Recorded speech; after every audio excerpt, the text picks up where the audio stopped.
Because maybe CEDA can put in contact with other organizations. Or in council. Those two. Yeah. All right.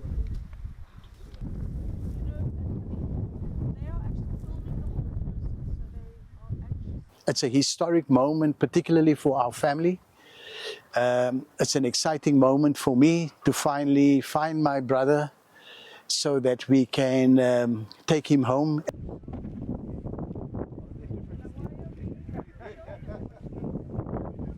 The only regret that I have is that it would have been so special if my mother and father were still alive.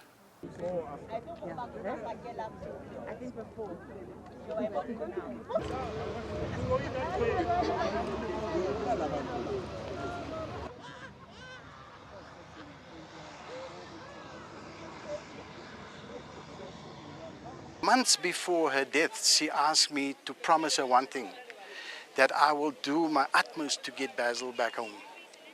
And I said to her, I will. And here it is. Wonderful.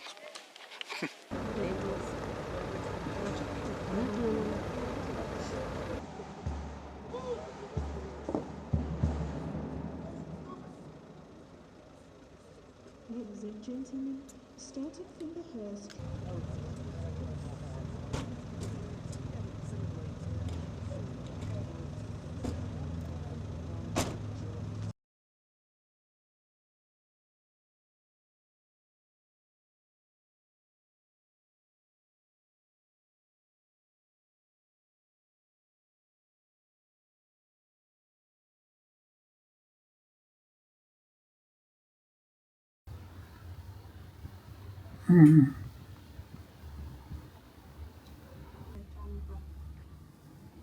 I know you.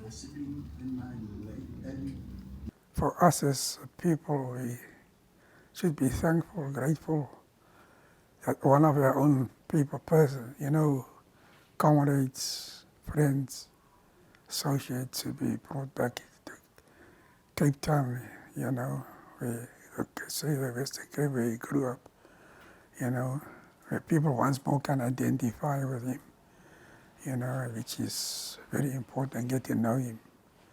Not just from a distance, but that Basil is here, he's back. He's made his journey back.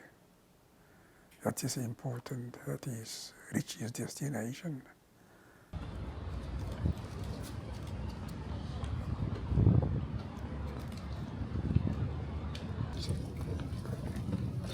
So maybe we'll take the call. Yeah.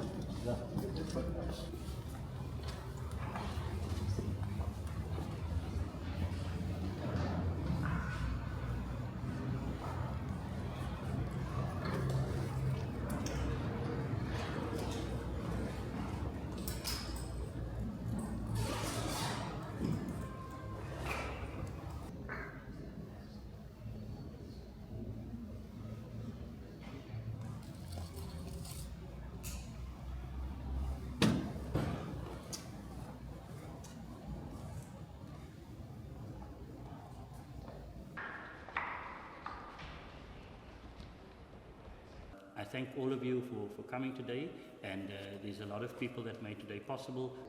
In a deserving and dignified manner in our family grave. Finding Basil's grave was difficult and challenging.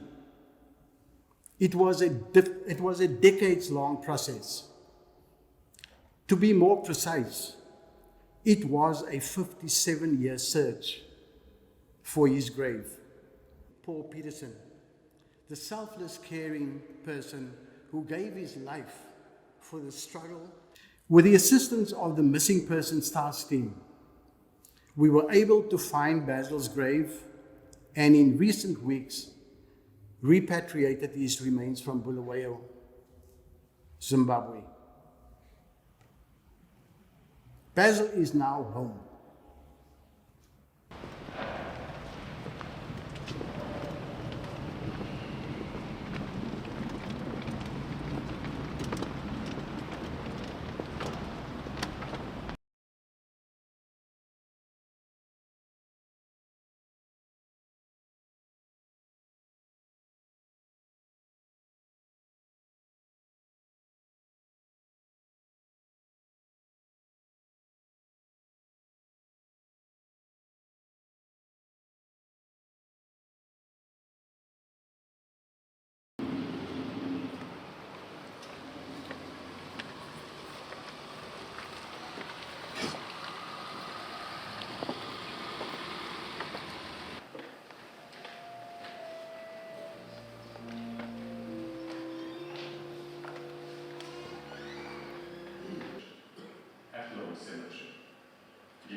Basil is home.